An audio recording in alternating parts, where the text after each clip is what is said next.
என் தமிழ்நாட்டின் செய்திகளுக்காக பிரியா பிரின்ஸ்.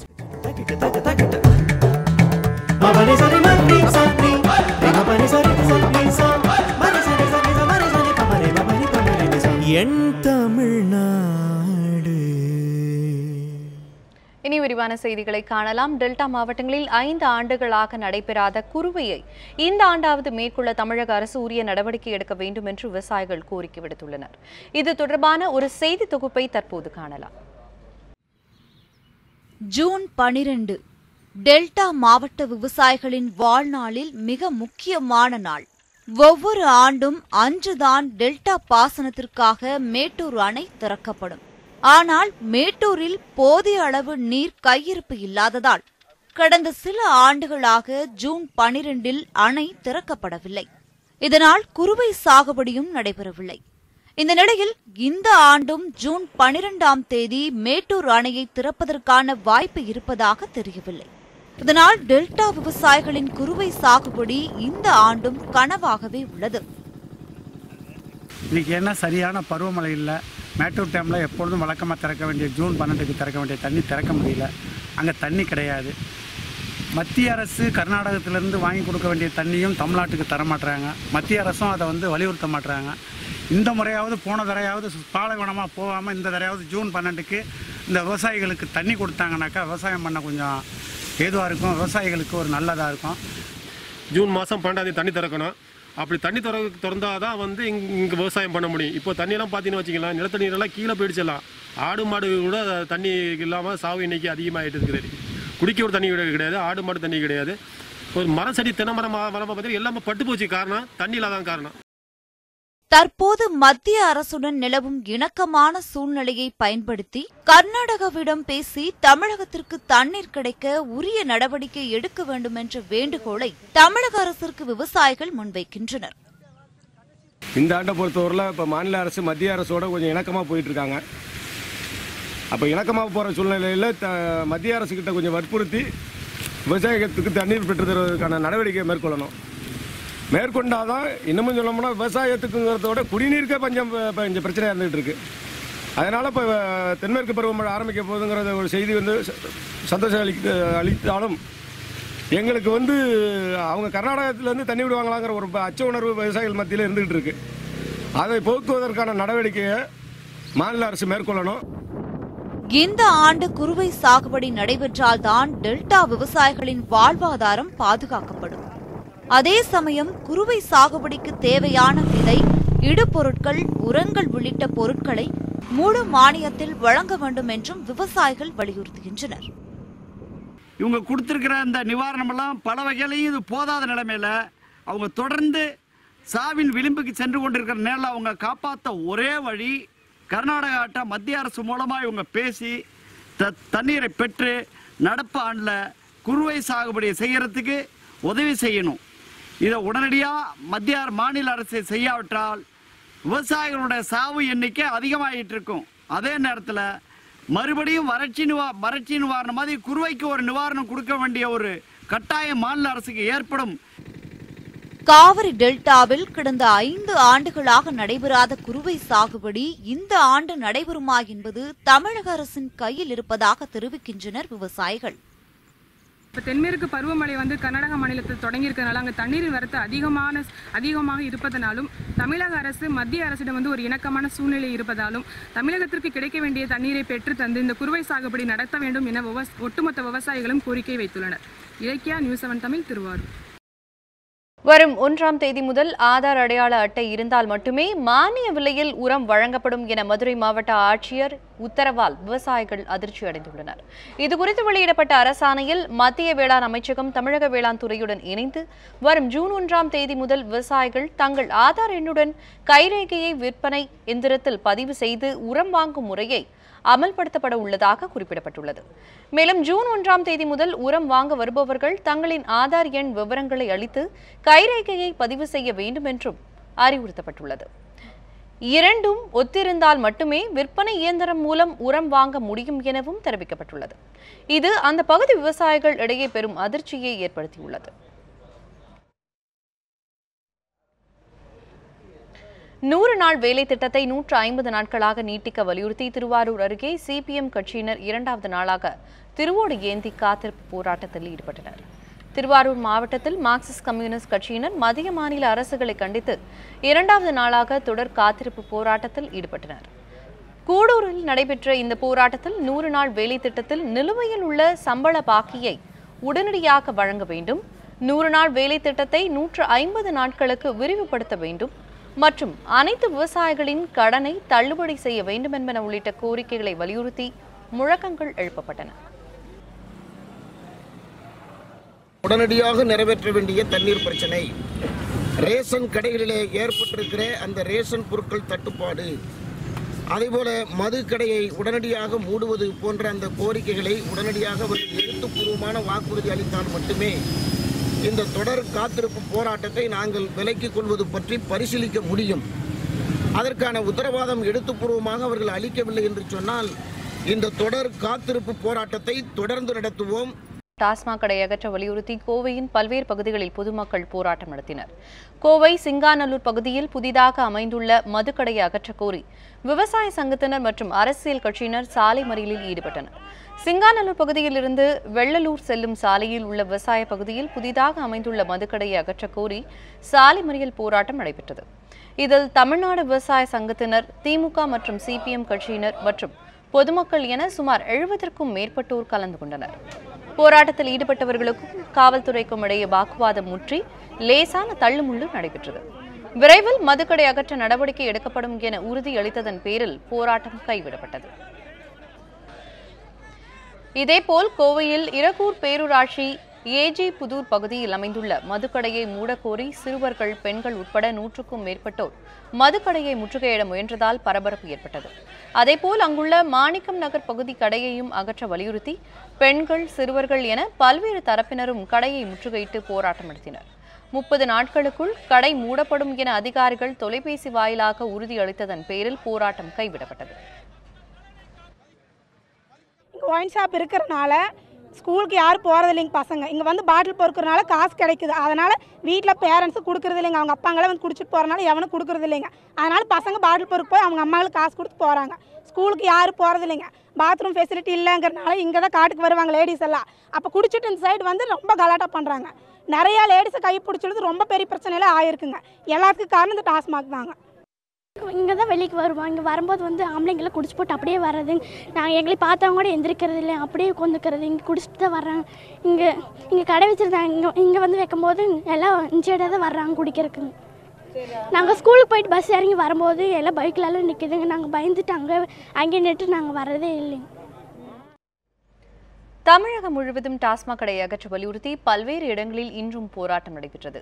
திண்டுக்கல் மாநகராட்சியின் முக்கிய மையப்பகுதியான அசோக் நகரில் புதிதாக டாஸ்மாக் அமைக்க நடவடிக்கை எடுக்கப்பட்டது வந்தது. மதுபான கடை திறக்கப்பட்டால் அந்த பகுதியில் உள்ள பள்ளி மற்றும் கல்லூரி மாணவியர் பாதிக்கப்படுவர் என கூறி கடை அமையமுள்ள கட்டிடத்தின் முன்பாக பொதுமக்கள் போராட்டம் நடத்தினர். அங்கு வந்த காவல்துறையினர் போராட்டக்காரர்களை சமாதானப்படுத்தினர்.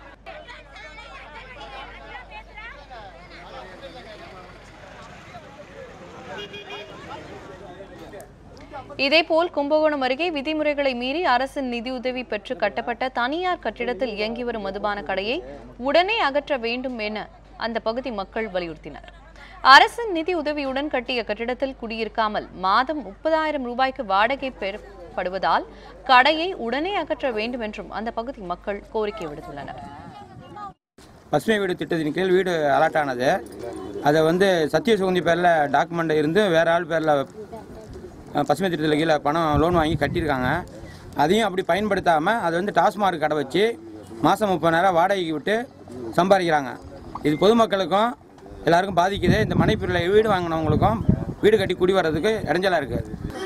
பொம்பளைங்க நைட்டில் அந்த சைடு நடந்து வர முடியல. நேற்று கூட எங்கள் தெருவில் ஒரு பொண்ணு வந்துட்டாங்க. பின்னாடியே ஒருத்தவங்க குடிச்சிட்டு வந்து எங்கே போகிறேன் துரத்திட்டு வந்துருக்கான்.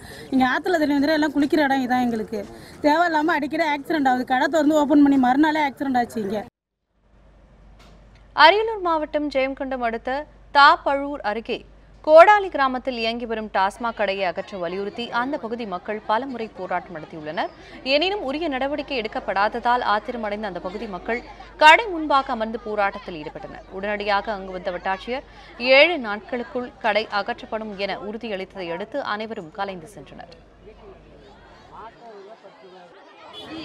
எங்கள் தம்பி வந்து இந்த கடையில் குடிச்சிட்டு போய் தான் வீட்டில் பிரச்சனை நடந்து எங்கள் தம்பி பெட்ரோலை ஊற்றி கொளுத்திட்டாப்ல. அது சோழமாதேவிலேருந்து வந்திருக்காங்க. இப்போ அந்த பிள்ளை வந்து ஒரு பிள்ளை கையில் இருக்குது, ஒரு பிள்ளை வயிற்றுல இருக்குது. ரொம்ப கஷ்டப்படுறாங்க. இப்போ இருக்கிறவங்களாம் நல்லா இருக்கணும்னு நாங்கள் விரும்புகிறோம். அதுக்கு என்ன நடவடிக்கை எடுக்கணுமோ நீங்கள் இருக்குது. இப்போ ஹாஸ்பிட்டல்லேருந்து இந்த செய்தி கிடச்சி நாங்கள் அதுக்காக போராட வந்திருக்கோம். மதுரையில் ஆர்பாளையத்தில் குடியிருப்பு பகுதியில் இயங்கி வரும் டாஸ்மாக் கடையை அகற்ற வலியுறுத்தி மதுக்கடை முன்பு போராட்டத்தில் ஈடுபட்டனர். பின்னர் 60 நாட்களுக்குள் கடை அகற்றப்படும் என போலீசார் உறுதியளித்ததை தொடர்ந்து அனைவரும் அங்கிருந்து கலைந்து சென்றனர். செங்கல்பட்டு அடுத்த மாமண்டூர் தேசிய நெடுஞ்சாலை பகுதியில் இயங்கி வரும் அரசு மதுபான கடைக்கு பொதுமக்கள் பூட்டு போட்டு ஆர்ப்பாட்டத்தில் ஈடுபட்டனர். உடனடியாக அங்கு வந்த வட்டாட்சியர் பொதுமக்களுக்கிடையே பேச்சுவார்த்தை நடத்தி மதுபான கடையை மூடுவதாக உறுதியளித்தார். இதையடுத்து நடைபெற்ற பேச்சுவார்த்தையில் உடன்பாடு எட்டப்பட்டதால் அனைவரும் கலைந்து சென்றனர்.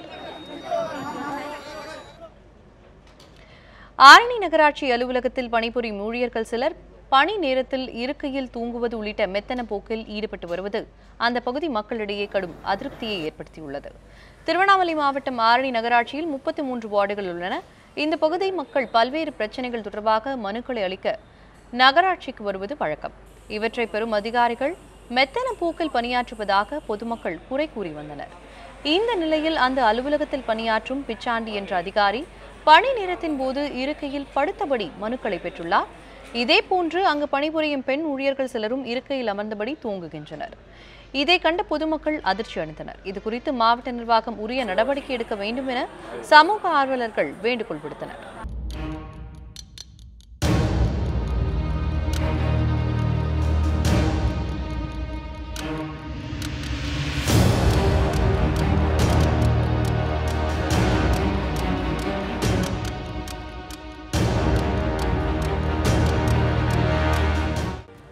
நகராட்சியில் இருக்கிற சுகாதாரத்துறை அலுவலகத்தில் ஆண் பெண் பிறப்பு இறப்பு சான்றிதழ் கேட்க வரும்போது உங்கள் ஆரணி தொகுதியில் 1,50,000க்கு மேலே மக்கள் வந்து சுற்றி இருப்பவங்க தான் வராங்க. ஆனால் இங்கே இருக்கிற ஆண் ஊழியர்களும் பெண் ஊழியர்களும் தூங்கியே காலத்தை கழிச்சிட்டு போயிடுறாங்க. சேலம் அருகே குடும்ப தகராறு, கடன் சுவை காரணமாக குழந்தையை விஷமளித்துவிட்டு தானும் தற்கொலை செய்து கொண்ட துயர சம்பவம் நிகழ்ந்துள்ளது. சேலம் மாவட்டம் ஓமலூர் அருகே உள்ள தொளசம்பட்டி தாண்டனூர் பகுதியை சேர்ந்த MCA பட்டதாரி கலையரசன் சோளம்பள்ளம் பகுதியை சேர்ந்த தனம் என்ற பட்டதாரி பெண்ணை 5 வருடங்களுக்கு முன் திருமணம் செய்து கொண்டார். இவர்களுக்கு 4 வயதில் நிதர்ஷனி, 2 வயதில் நிரோஷினி என 2 பெண் குழந்தைகள் உள்ளனர். இந்த நிலையில் கலையரசன் பூசாரிப்பட்டியில் நடத்தி வரும் ஹோட்டலில் நஷ்டம் ஏற்பட்டு குடிப்பழக்கத்திற்கு அடிமையானதாக கூறப்படுகிறது. அதிக அளவில் கடன் ஏற்பட்டதால் மனமுடைந்த தனம் தனது மூத்த குழந்தைக்கு விஷம் அளித்து தானும் விஷம் அருந்தியுள்ளார். இதையடுத்து இருவரையும் மீட்டு அந்த பகுதி ஓமலூர் அரசு மருத்துவமனைக்கு கொண்டு சென்றனர். இதில் தனம் சிகிச்சை பலனளிக்காமல் உயிரிழந்தார். 4 வயது நிதர்ஷினி மட்டும் ஆபத்தான நிலையில் சிகிச்சை பெற்று வருகிறார். இளம்பெண் மரணம் குறித்து மேட்டூர் சார் ஆட்சியர் மேகநாது ரெட்டி விசாரணை நடத்தி வருகிறார். 2வது குழந்தை நிரோஷினி பாட்டி வீட்டில் இருந்ததால் உயிர் தப்பியது. உதகை அருகே மலை ரயில் பாதையில் கார் கவிழ்ந்து விபத்துக்குள்ளானதால் சுமார் 1 மணி நேரம் ரயில் போக்குவரத்து பாதிக்கப்பட்டது. தஞ்சாவூரை சார்ந்த சுந்தரவேலு, பாலையா ஆகியோர் கேத்தரிலிருந்து எள்ளிநலை நோக்கி காரில் வந்துள்ளனர். அப்போது திடீரென கார் கட்டுப்பாட்டை இழந்து அங்கிருந்த பாலத்தில் மோதி மலை ரயில் தண்டவாளத்தில் கவிழ்ந்து விபத்துக்குள்ளானது. இதில் காரில் வந்த சுந்தரவேலு மற்றும் அவரது நண்பர் பாலையா சிறிய காயங்களுடன் உயிர் தப்பினர். கார் தண்டவாளத்தின் நடுவில் விழுந்ததால் மலை ரயில் செல்ல முடியாத நிலை ஏற்பட்டது. சம்பவ இடத்திற்கு வந்த காவல்துறையினர் மற்றும் ரயில்வே துறை ஊழியர்கள் கிரெயின் மூலம் காரை அப்புறப்படுத்தினர். இதனால் சுமார் 1 மணி நேரம் உதகை குன்னூர் இடையே மலை ரயில் சேவை பாதிக்கப்பட்டது. பழனியில் உணவு விடுதியில் மின்சாரம் தாக்கி வெளிமாநில தொழிலாளி 2 சம்பவ இடத்திலேயே பலியாயினர். திண்டுக்கல் மாவட்டம் பழனி பேருந்து நிலையம் எதிரே தனியார் உணவு விடுதி அமைந்துள்ளது. விடுதி வாயிலில் பல்கஸ் போர்ட் மாட்டும் பணியில் வெளிமாநில பணியாளர்கள் 2 ஈடுபட்டனர். அப்போது எதிர்பாராத விதமாக மின்சாரம் தாக்கியதில் 5 பேர் தூக்கி வீசப்பட்டனர். இதில் அசாமை சேர்ந்த ராம், முஸ்தபா ஆகிய இருவர் சம்பவ இடத்திலேயே பலியாயினர். 3 பேர் காயமடைந்தனர். இறந்த ஊழியர்களின் உடலை கைப்பற்றி பழனி போலீசார் வழக்கு பதிவு செய்து விசாரணை மேற்கொண்டு வந்துள்ளனர். செய்யாறில் திருட்டு விசிடி தயாரிப்பில் ஈடுபட்ட 3 திரையரங்குகளின் ப்ரொஜெக்டர்களை திருட்டு விசிடி தடுப்பு பிரிவு போலீசார் பறிமுதல் செய்தனர். திருவண்ணாமலை மாவட்டம் செய்யாறில் செல்லம் ஹரைஸ் கன்னிப்பா மற்றும் விஐபி திரையரங்குகள் உள்ளன. இந்த திரையரங்குகளில் திரையிடப்படும் புதிய திரைப்படங்கள் திருட்டுத்தனமாக வீடியோவில் பதிவு செய்வதாக வேலூர் திருட்டு விசிடி தடுப்பு பிரிவு காவல்துறைக்கு தகவல் கிடைத்தது. இதையொட்டி திருட்டு விசிடி தடுப்பு பிரிவு அலுவலர் சித்ரா தலைமையிலான குழுவினர் 3 திரையரங்குகளில் ஆய்வு செய்து திருட்டு விசிடி தயாரிப்பில் ஈடுபட்டதாக 3 திரையரங்குகளின் ப்ரொஜெக்டர் கருவிகளை பறிமுதல் செய்தனர். இதனால் இந்த 3 திரையரங்குகளின் காட்சிகள் ரத்து செய்யப்பட்டதோடு திரையரங்குகளில் பராமரிப்பு பணியின் காரணமாக காட்சிகள் ரத்து செய்யப்படுவதாக அறிவிப்பு பலகைகள் வைக்கப்பட்டுள்ளன. இதனால் திரைப்படம் காண வந்த ரசிகர்கள் ஏமாற்றமடைந்துள்ளனர். தமிழர் தந்தை சீபா ஆதித்தனாரின் 36வது நினைவு நாளை முன்னிட்டு சென்னை எழும்பூரில் உள்ள அவரது சிலைக்கு பல்வேறு அரசியல் கட்சி தலைவர்கள் மாலை அணிவித்து மரியாதை செலுத்தினர். தினத்தந்தி அதிபர் பாலசுப்ரமணியன் ஆதித்தனார், பிஜேபி குழுமத்தின் தலைவர் சந்தோஷம் உள்ளிட்டோர் மாலை அணிவித்து மரியாதை செலுத்தினர். அதைத் தொடர்ந்து நாம் தமிழர் கட்சியின் தலைமை ஒருங்கிணைப்பாளர் சீமான், காங்கிரஸ் கட்சியின் மாநில தலைவர் திருநாவுக்கரசர், விடுதலை சிறுத்தைகள் கட்சி தலைவர் திருமாவளவன், பாஜக மாநில தலைவர் தமிழிசை சவுந்தரராஜன் உள்ளிட்டோர் மாலை அணிவித்து மரியாதை செலுத்தினர்.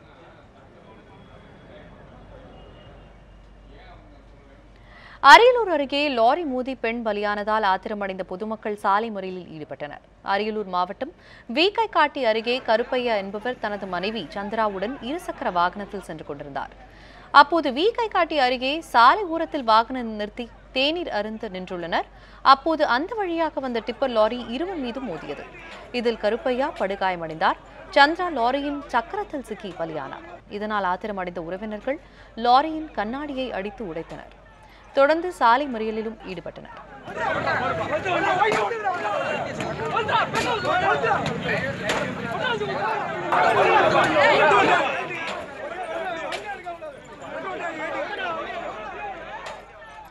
உடனடியாக அங்கு வந்த போலீசார் தப்பியோடிய லாரி ஓட்டுநரை கைது செய்து நடவடிக்கை எடுக்கப்படும் என உறுதியளித்ததன் பேரில் அனைவரும் கலைந்து சென்றனர்.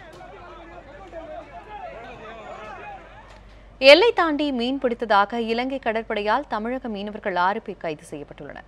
ராமநாதபுரம் மாவட்டம் நம்புதாளை கிராமத்தை சேர்ந்த கோதண்டம் என்பவருக்கு சொந்தமான நாட்டுப்படகில் தனசேகரன், சதீஷ் உள்ளிட்ட 6 மீனவர் மீன்பிடிக்க சென்றுள்ளனர்.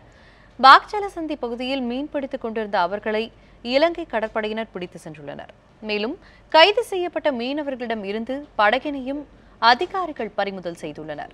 இதையடுத்து கைது செய்யப்பட்ட மீனவர்கள் இலங்கையின் யாழ்ப்பாணம் பகுதியில் உள்ள நீரியல் வள திணைக்கள அதிகாரிகளிடம் ஒப்படைக்கப்பட்டு நீதிமன்றத்தில் ஆஜர்படுத்த நடவடிக்கை எடுக்கப்பட்டு வருவதாக தகவல்கள் வெளியாகியுள்ளன.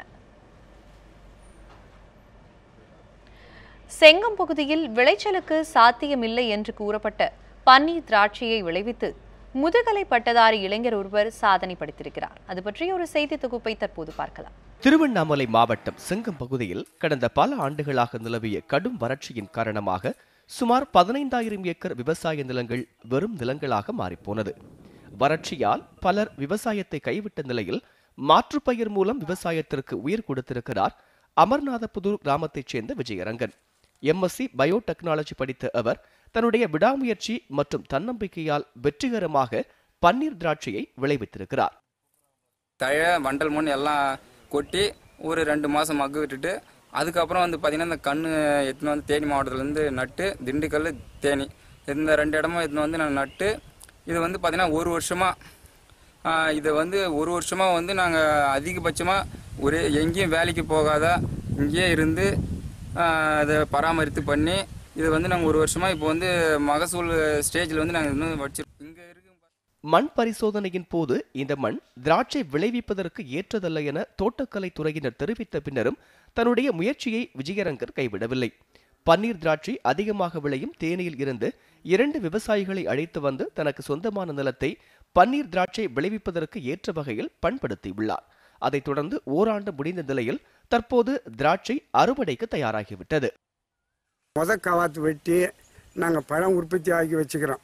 இதனால் இதனுடைய கூடுதலான விலையோ 40, 50, 60 இதுக்கு உண்டான கூடுதலான விலையோ வியாபாரிகளும் நாங்களும் எங்கள் முயற்சியிலையும் நாங்கள் வர வச்சு நாங்கள் நல்ல செயல்பாடை பண்ணிக்கிறோம். இருக்கிற வேஸ்ட் பன்னீர் திராட்சையை விளைவிக்க விஜயரங்கன் இயற்கை முறையை மட்டுமே பின்பற்றியுள்ளார். சொட்டு நீர் பாசனம் மூலம் பயிரிட்டதால் அதிகமான தண்ணீரும் தேவைப்படவில்லை. வறண்ட நிலத்தில் தற்போது கொத்து கொத்தாக காய்த்து குலுங்கும் திராட்சையை பார்த்து அப்பகுதி விவசாயிகள் வியப்படைந்துள்ளனர். விவசாயத்தை கைவிட்டுவிட்டு வெளியூர் சென்ற பலருக்கு விஜயரங்கனின் செயல்பாடு புதிய உத்வேகத்தை கொடுத்துள்ளதாக கூறுகிறார்கள் மற்ற விவசாயிகள். விவசாயத்தில் நம்ம அப்பா அம்மா எங்கேயும் வெளியில் போகக்கூடாது, நம்மளும் வெளியில் போகக்கூடாது அப்படின்னு இந்த பயிர் திராட்சை தோட்டத்தை வச்சு நம்ம முன்னேற்றத்துக்கு வரணும் அப்படின்னு சொல்லி இந்த 2016 ஆரம்பித்தான் ஃபர்ஸ்ட்லேயே. இப்போ 2017 நடந்து 5வது மாதம் நடக்குது. இதுக்குள்ளே அவங்க போதுமான அளவுக்கு இவங்க அந்த வளர்ச்சியை எடுத்துட்டாங்க. வறட்சி நிலவும் சங்கம் பகுதியில் திராட்சை விவசாயம் சாத்தியமாகி உள்ளதால் விஜயரங்கனை பின்பற்றி மற்ற விவசாயிகளும் திராட்சை விவசாயம் மேற்கொள்ள தயாராகி வருகிறார்கள். முருகன், நியூஸ் 7 தமிழ், செங்கம். தமிழ்நாட்டில் பல்வேறு செய்திகளை பார்த்தோம். மேலும் பல அண்மை செய்திகளுக்கு இணைந்திருங்கள் நியூஸ் 7 தமிழுடன்.